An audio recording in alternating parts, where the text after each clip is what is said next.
Maybe old news, but so what department? The baseball writers didn't elect Mays, Aaron, or Bence unanimously. Metrics, analytics, and stats coming out their ears, and Seaver, Pedro, or Ozzy receive full support of the baseball voters. So, does it surprise you that Sweet Lou is continuing to be overlooked despite having the 7th highest WAR of second baseman all time? Makes you wonder about the baseball experts. Hi everyone, this is Will O'Toole welcoming you to another edition of Park Ridge Sports History. This week, I just figured since we are, baseball is really upon us with the advent of spring training and of course soon to be opening day, which is of course happening later in the month of March. So I figured kind of get on my soapbox a little bit and rally support for really a solid ball player, a great ball player, in my mind, a Hall of Fame ball player by the name of Sweet Lou Whitaker. Of course, Sweet Lou, a moniker he gained by his deft play at second base and his ability to turn the double play with his compatriot, shortstop Alan Trammell, who is a Hall of Famer, despite having a lower WAR. So I'd like to get into that. And special shout out to Howard Fredericks, who continues to do an unbelievable job trying to steer this and produce this show. As I've stated before, I try to really sometimes be a little campy because I think it sells, has a lot of fun with it. But if you can follow along, as I've told viewers in the past, if I go off on a tangent because I'm talking all things sports, just imagine us having a couple of beers and a hamburger after a big softball win, and we're talking nothing but sports, but then that brings us to all these different directions. I always think about, when I'm speaking of this, Cary Grant, one of my favorite pictures, North by Northwest, because I do lose my direction every once in a while instead of staying, directly east. But this week, I really want to shine some light potentially on the career of Lou Whitaker. And in fact, I got a baseball card of him. Now, I was never a big Tiger fan per se. You know me from the past shows. I'm a big Reds fan, and I do root for the Mets since they are the local team, and you know that I'm anti-Yankee. But I've always liked Detroit because they are one of the original teams, and they've had a great history, although when you think about it, they haven't won a championship since 1984. And I am going to do that in a future show with all the teams that have not won a World Series. First of all, in the 21st century, but secondly, in the last, it's really coming up on some of them 40 years. I mean, the Pirates haven't won since 79, the Reds since 90, the Tigers 84, and just, the Dodgers got off that hill just a couple of seasons ago when they finally won a World Series, and they hadn't won since 1988. So it is kind of fun. And of course, there's a couple of franchises, San Diego and Seattle, come to light right away, that have never won the World Series trophy. So it is kind of interesting in this day and age with so many more players being able to sell their talents to all these different teams, and many of the guys going to all different franchises. It's not necessarily New York teams that are picking up all the great players, and not necessarily Los Angeles. But all these players, I mean, look what's happened to the Red Sox in the last couple of years. I mean, losing Betts to LA, but I mean, Boston was a place to go if you were a free agent when it first happened. Okay? Think about Bill Campbell, one of the original Major League free agents that really earned a good buck then by signing on from the Twins to the Red Sox. Just a number of guys here. I mean, Ortiz. How can you forget Ortiz?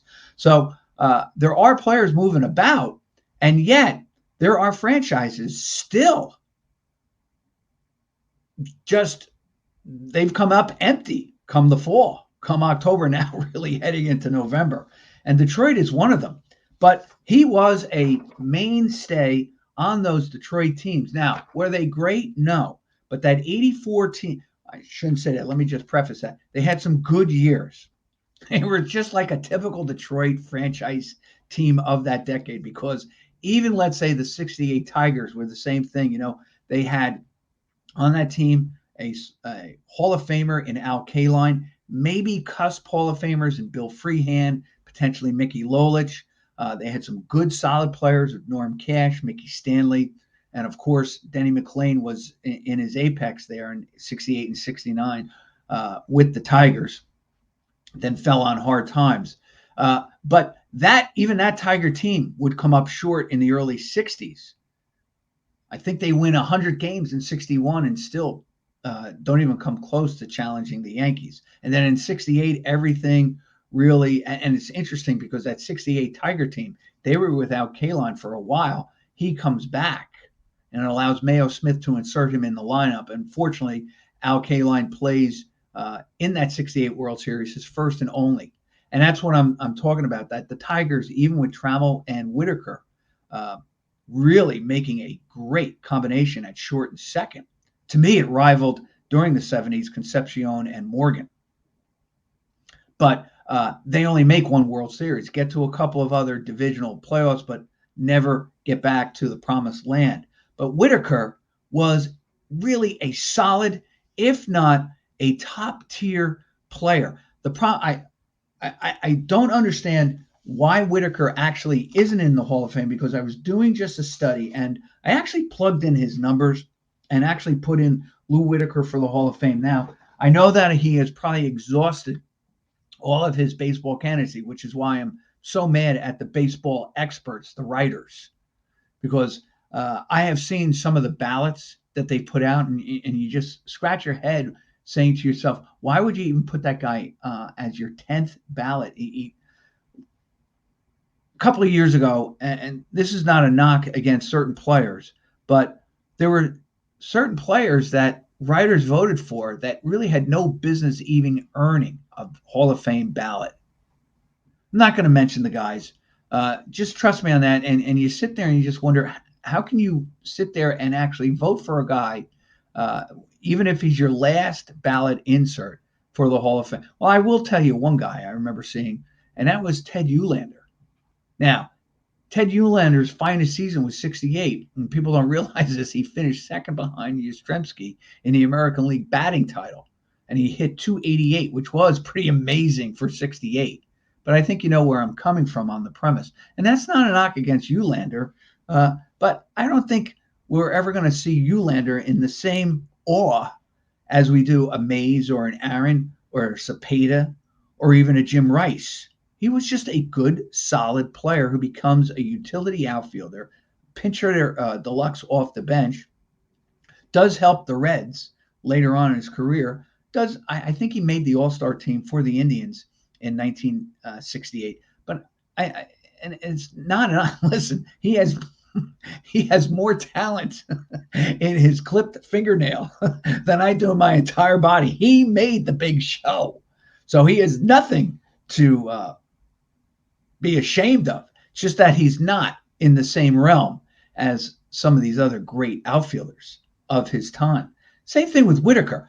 Now, I think maybe the knock against Whitaker might be he's overshadowed by two players who probably in the late 70s probably got more, shall we say, airtime, and that was Frank White with Kansas City and Willie Randolph with the New York Yankees. And of course, you have over in Cincinnati, probably arguably the greatest second baseman in the history of baseball, and that's Joe Morgan.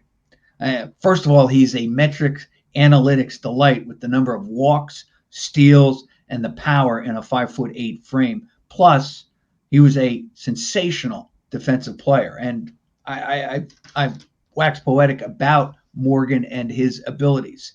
And the fact that probably playing in the Astrodome, you have to take a look at his stats in the Astrodome. They're not as bad as actually they're much better than indicated, because the Astrodome was basically a terrible place to hit, a terrible place to play baseball, just a terrible edifice unto itself, even though it was seen as one of the eighth wonders of the world at the time of its construction. Anyway, Lou Whitaker probably had, he was playing obviously in the shadows of another Midwestern second baseman, and that, of course, is Joe Morgan. And, of course, the Royals and the Yankees met 76, 77, 78, and then again in 80 in the playoffs. So, come October, their names, Frank White and Willie Randolph, were really bandied about as probably the premier second basemen of the day. They didn't have the same metrics that we do today. And just an aside, Whitaker's WAR doubles Frank White's. And Willie Randolph is just a few points below Lou Whitaker's. Randolph was really a solid ball player. You've heard me talk about him. Do you realize that he led the league in walks? He had a great on-base percentage. Yes, didn't have the power, didn't have the offense that Whitaker came with, but he was just a very good player, a winning ball player, and a pretty decent manager. Love to see him get another spot somewhere, but that's up to him. But Randolph, of course, was on those successful Yankee teams. He is, I would say this, in 90 and 76, there's probably a lot of probably quite a bit of parallels being made between Randolph and Bobby Richardson. And of course, he comes over in a deal with the Pirates where they trade Doc Medich, and he comes over, fills the second base hole for the 76 season. Of course, the Yankees win the division, they win the pennant, lose to the Reds, but all that really went into play with Randolph being such a good player and perceived by the press as being well, let's just pull that one back. I don't want to say too much and talk out of both sides of my mouth, but he was a very good player. And I think all those things, being on national TV in the fall, Whitaker sitting home, hurts Whitaker to a certain extent. And I have some proof to back this up because I just, when I was doing the research on this, I did see an article by a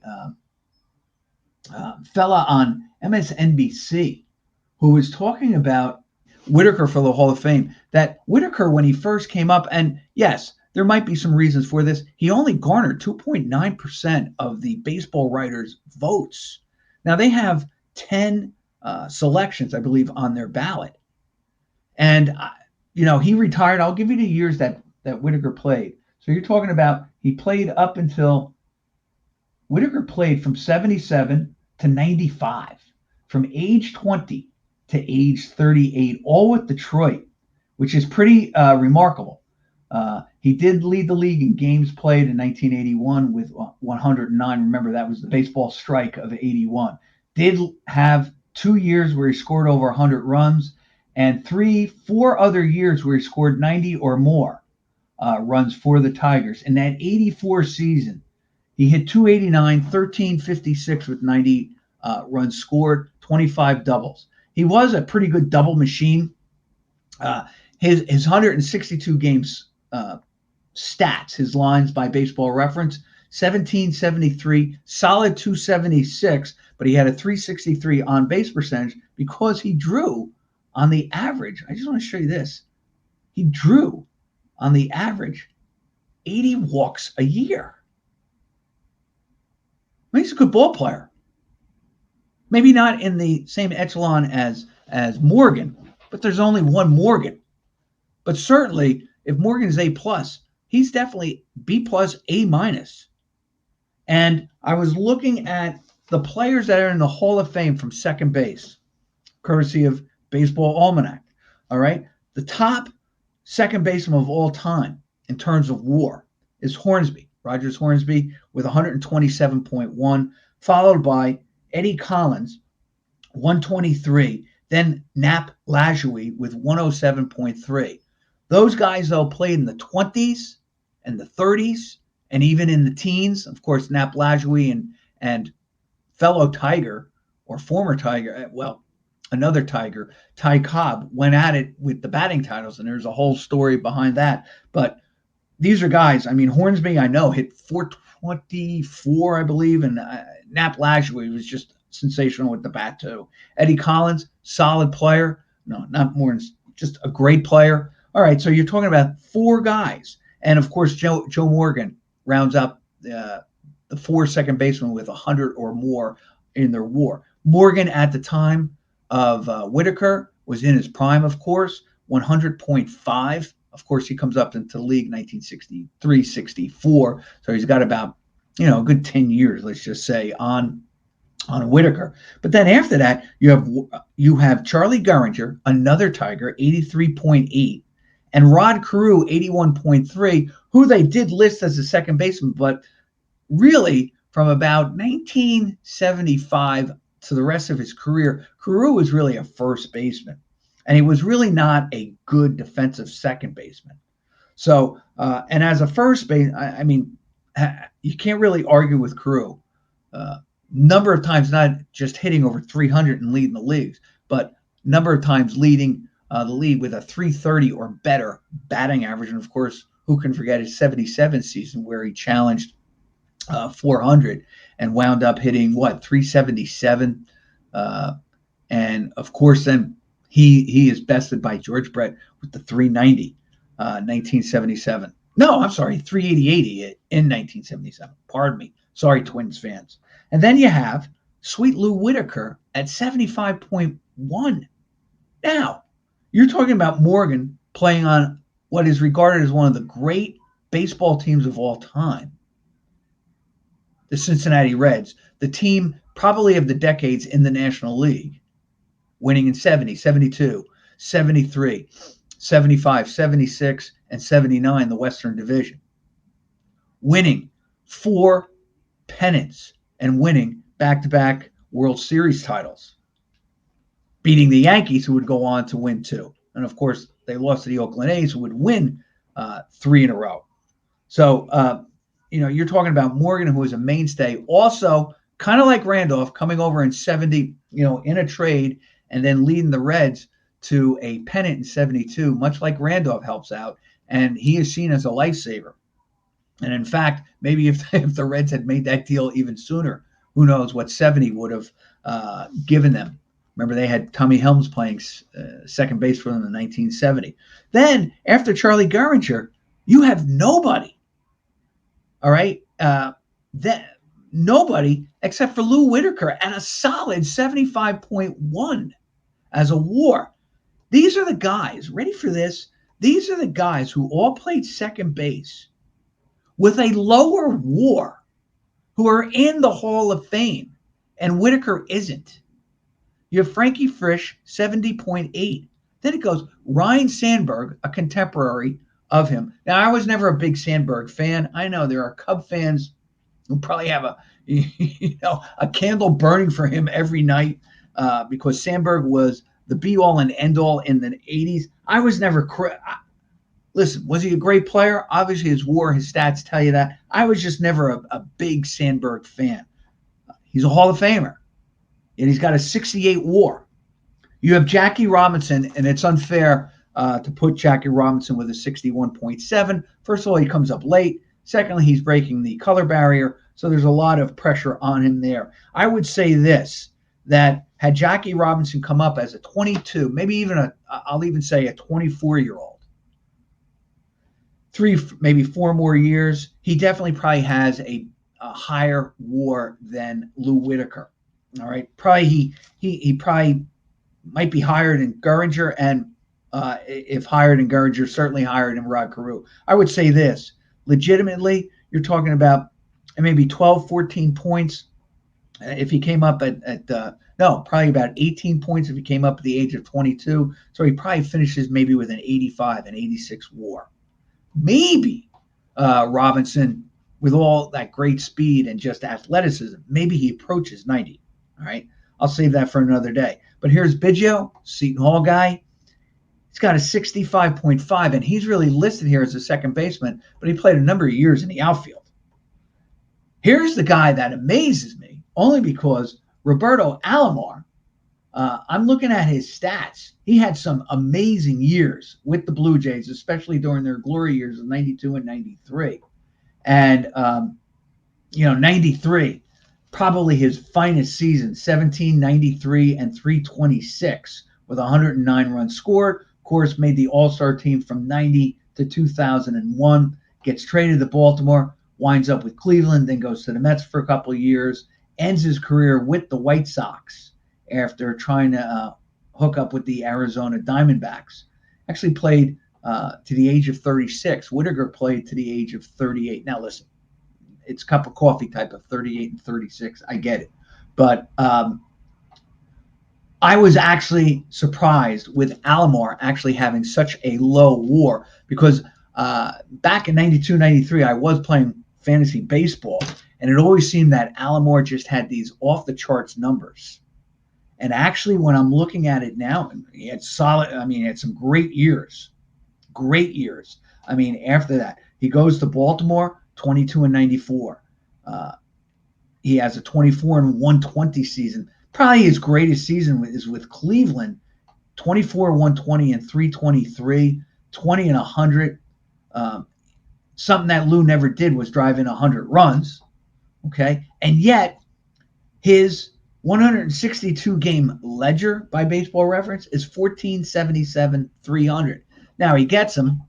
Whitaker is beaten in the batting average, but his on base percentage is only 8 points higher. So he drew 70 walks a year. Whitaker drew 81. Alomar played with some all playoff contenders during those Cleveland years, and of course, 2 World Series teams, 92 and 93. But yet, he has a lower WAR by far, and it's not even by decimal points. You're talking about a solid 8 points behind. And anybody who follows the WAR realizes that to earn WAR wins, wins above replacement, even if you have a great year, a 2.5 WAR is what you might end up with. All right, then you have a guy named Joe Gordon, a guy, many of you know who Joe Gordon is if you're a Yankee fan. Gordon surprised me in this respect. Now, he does lose 2 years to the military service, and he only plays 11 years. And I would like to say this. For 162 games with the Yankees, Baseball Reference again, he's 26, 101, and a 268 batting average. Clearly, better power numbers or more home run power, more RBIs. But you have to remember this. He's playing on some vintage Yankee teams. Remember this. Detroit started out in 77 and 76 when Whitaker came up. They were pathetic as an organization. They had too many old guys. Remember, they had Rusty Staub made the All-Star team, and I love Rusty, but he's about 35 years old. He really should have been the DH, and he was going back and forth playing right and DH for the Tigers. In fact, I think Staub leads the league in RBIs. So he had a Phoenix-like rise when he is traded to Detroit. But I think you know where I'm coming from is that he's not a young whippersnapper. He is a grizzled veteran who would probably have been, it's a shame because rather than toil with Detroit during those years, would have been better for him had he, I don't know why, let's say a Kansas City or Philadelphia didn't take a shot at him. Might have gotten him over the hump. He could easily have played first base and right field for the Philadelphia Phillies as a spot player. Okay, so that's what you're talking about. You had old players in place with those 76, 77 Tigers. They finished in last place. Then they have the influx of some young players with talent. There's nothing worse than having young players who you presume to have talent, and at the end of the day, they don't, and they are just terrible. But you have Trammell who comes up, Whitaker who comes up, then you get Lance Parrish. They make a great trade for Darrell Evans, another guy who's overlooked. He would be a god today with the metrics, with the walks and home runs that he was able to amass. But at least Detroit saw what he was capable of doing, and he latches on for that 84 team. They got some. They had Jack Morris come up. But between Trammell and Whitaker, and I do believe they both came up at the same time, Whitaker wins the Rookie of the Year. In fact, he won it in 78. And who's he beat out for the Rookie of the Year? Hang on. I thought the Rookie of the Year. He beats out Paul Molitor, who happens to be a Hall of Famer. And he beat Cornelius Lansford, who led the league in batting average for the, I think for the A's in 81. Rich Gale, serviceable pitcher. But Alan Trammell ties for fourth that year. His WAR was 2.8 his rookie year. Whitaker's was 3.8. So now this is what I mean. They both came up at the same time. Trammell has a lower WAR, and he's in the Hall of Fame, 70.7, and Whitaker's not. Really, as I start to make my argument, it really is an injustice being done against Whitaker. I'm certainly not laughing at Whitaker. I mean, he's the guy I'm really pushing for here. But you have Lou Whitaker. Let me just get a picture up here. I completely forget. Here's what Whitaker is contending with. All right. Like Rod Carew, he's a Rookie of the Year. And ready for this? He is higher than everybody's favorite Yankee in the last 20 years, Derek Jeter. Jeter, who had a great career. It's a 71.3. And now this is a guy with 3,000 hits, a number of championship rings, constantly on TV in the fall, and Whitaker bests him in the WAR. All right, just 6 points, of course, behind Rod Carew. And, of course, Charlie Gehringer, another Tiger. Ready for this? Solid player. I think he hit 320 for his career. Gehringer finishes with a WAR of 84.8, like I said. He had 184 homers, lifetime, 320 batting average, scored 1,775 runs. Now, over 162 games, this is what he would give: 13,100 and a 320 batting average, along with 83 walks. All right. Now, probably, I'm not saying he's Gehringer, but boy, oh boy, he's close. Very close, because Whitaker finishes, Sweet Lou has a 1773 276 in 162 games. But his on-base percentage is 363. Okay? Not bad. Not bad. Close. Gehringer probably tops him, obviously, in all the categories. One thing I was looking for with Gehringer, I couldn't. Baseball Reference doesn't have up-to-date, let's say, stats for their defensive play. But even there, he bested Gehringer by 100 double plays over the course of his career. Now, listen, there's reasons why all this happens. I think Gehringer had maybe 0.5 more in, let's say, ground balls or balls hit in his direction than Whitaker. But there's a number of reasons for that. You know, type of pitchers, types of situational hitting, etc. All that comes into play, which is why stats for defense are so, even to this day, they're trying to make them more precise, but they're still imprecise. You can't really get, let's say, your hands on one particular thing where you can say, all right, let's use this as the focus for defense. But we all know that Gehringer, I know this, Whitaker won a few Gold Gloves, and he was a very good, in fact, he won 3 straight Gold Gloves, won the Silver Slugger Award as top batting average for his position, finished 8th in the MVP in 1984, and of course made 5 All-Star teams. And like I said, I really believe he probably would have made more All-Star teams had maybe White and Randolph not gotten so much publicity courtesy of their individual teams' successes during the 70s and early 80s. All right. Then I was looking at this. Just to give you an idea. 1, 2, 3, 4, 5. These are guys with lower WARs who are all in the Hall of Fame. And 3 of them were just named by the veteran committees. All right. Tony Oliva, he has a 43 WAR. He's 170 places below Lou Whitaker in the WAR.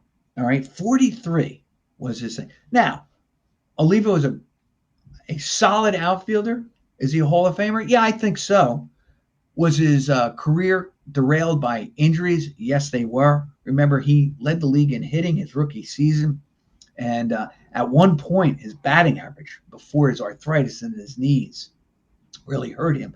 I think he had a lifetime batting average up to that point was like 316 after 7-8 years in the major leagues. And then, of course, the knee just really hurt him. And not that he didn't have solid years after that, but the knee really, really curtailed any, let's say, great career that Oliva had. And I think the writers took that into consideration when they voted Oliva in to the Hall of Fame. Then you have Gil Hodges. Now, Hodges is like 106 places below Whitaker. Played first base, played on the great Brooklyn Dodger teams. I've said I have no problem with him being in the Hall of Fame.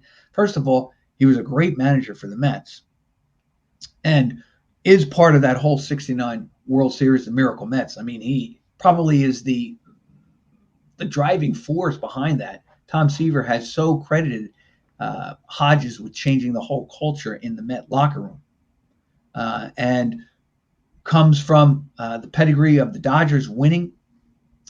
Yes, he's on that 55 team. I believe he's on the 59 team as well. You know, as a DH and all the DH, as a pinch hitter. I mean, he wasn't playing full time. But Hodges, Hall of Famer, he's got like a 43 WAR, I think. I listed him as. It's a little higher than Oliva's. Like Oliva's might be 43.1 and Hodges might be 43.5. But still, he's playing first base. Oliva's playing right field.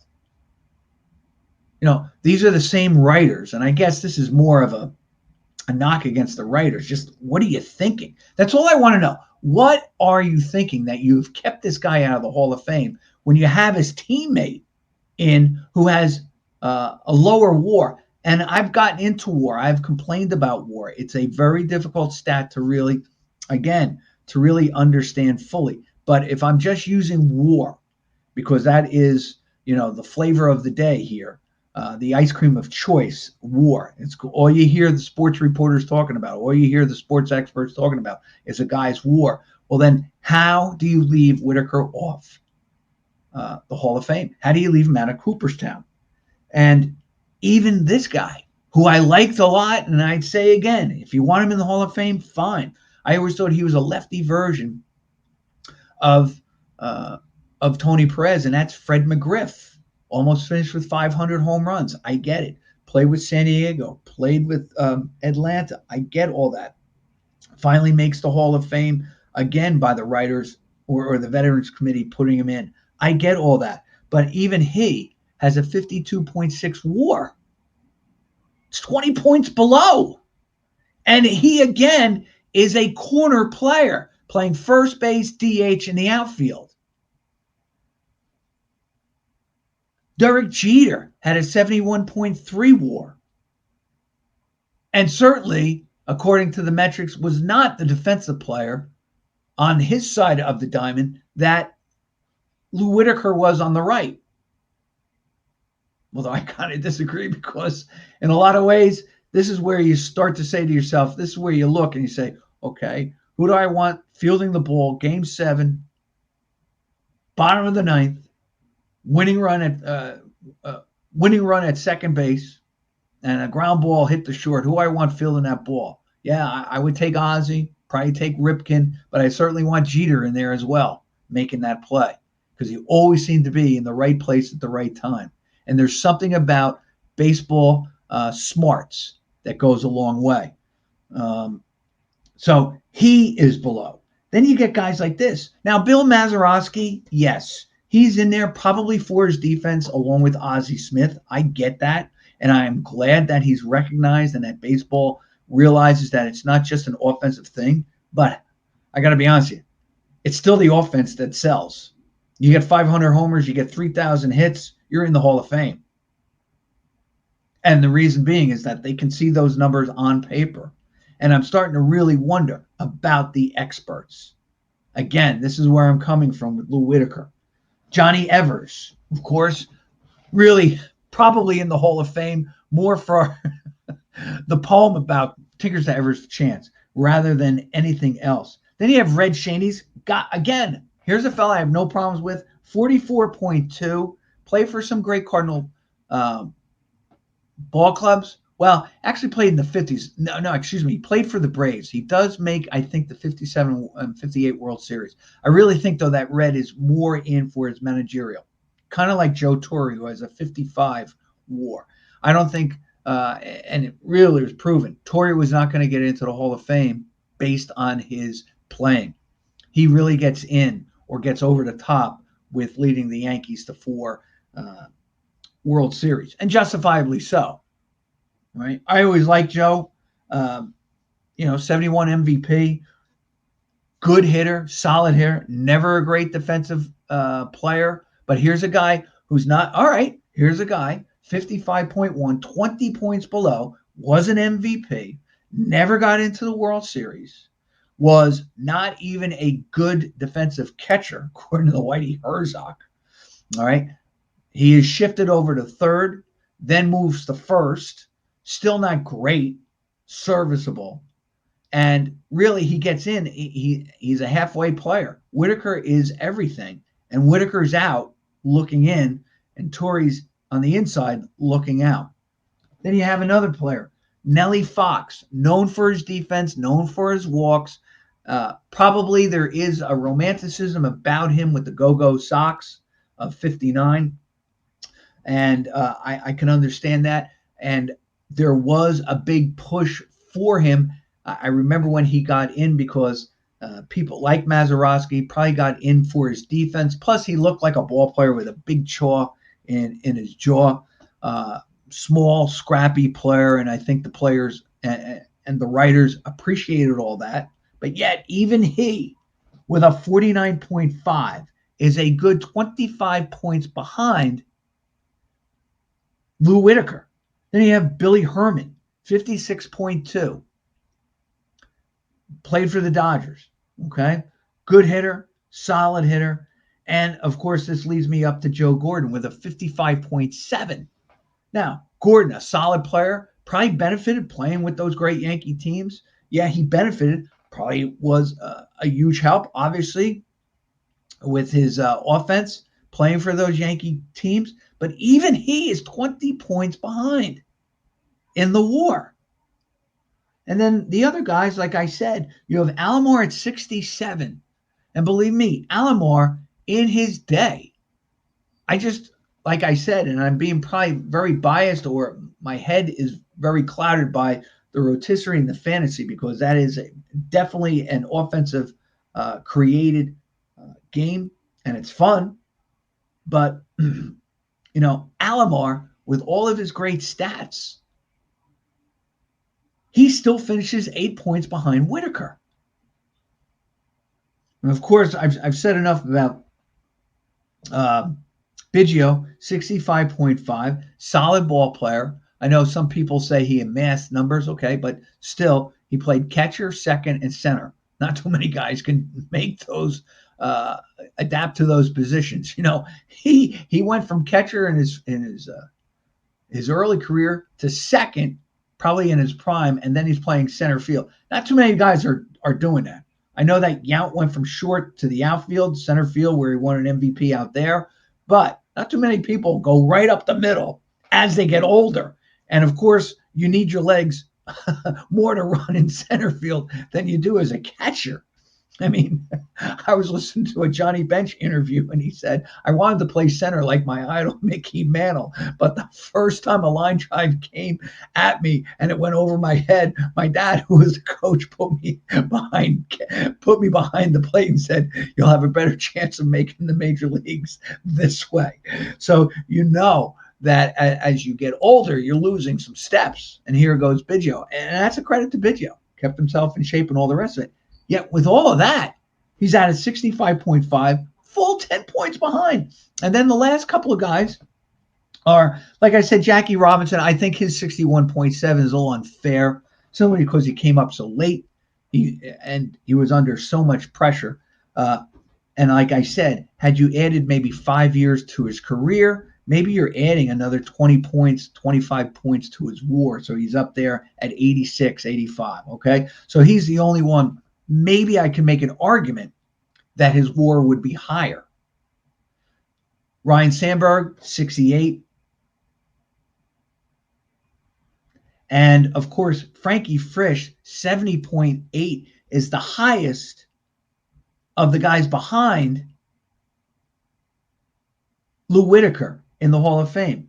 And once again, to reiterate, here is his WAR. Here is his Detroit double play mate, Alan Trammell, making it a full 5 points behind Lou Whitaker. And of course, I said Derek Jeter at 71.3. Really is a shame. And like I said, Whitaker has nothing to be ashamed about. If anything, I really believe that we can make more and more as this is going on. I'm hoping that more and more people that follow baseball, that are part of baseball, that maybe have an influence in baseball, start to look at Whitaker and say, by the way, Whitaker was a great guy, gentleman of the game. There's another reason he should be in. Just a pure gentleman of the game. And he's one of those players, played his entire career with Detroit. Even Trammell, a San Diego guy, you're talking about two guys up the middle, between them, 38 years in the major leagues, and they stayed with the same team. Because I was going to do actually an episode on that. I was thinking about this the other day, and I will do it. You know, you have Ed Kranepool and Roy White, who are, they were technically all-stars a couple times. Kranepool once, never appeared in the 65 one. Kranepool, though, was a secondary player, basically a platoon player, and yet he stayed his entire career with the Mets. And Roy White, definitely instrumental in helping the Yankees get to the promised land in 77 and 78, really was just on the outside looking in. And yet they both stayed on their same teams. Good players, not great. Good players. Well, actually, they've made a case. I remember Bill James making a case for White potentially being in the Hall of Fame. That's for another day. Right now, I want to just stay on it and just ask the experts why Lou Whitaker is not in the Hall of Fame.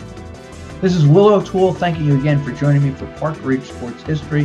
Hope you join me next week with another edition.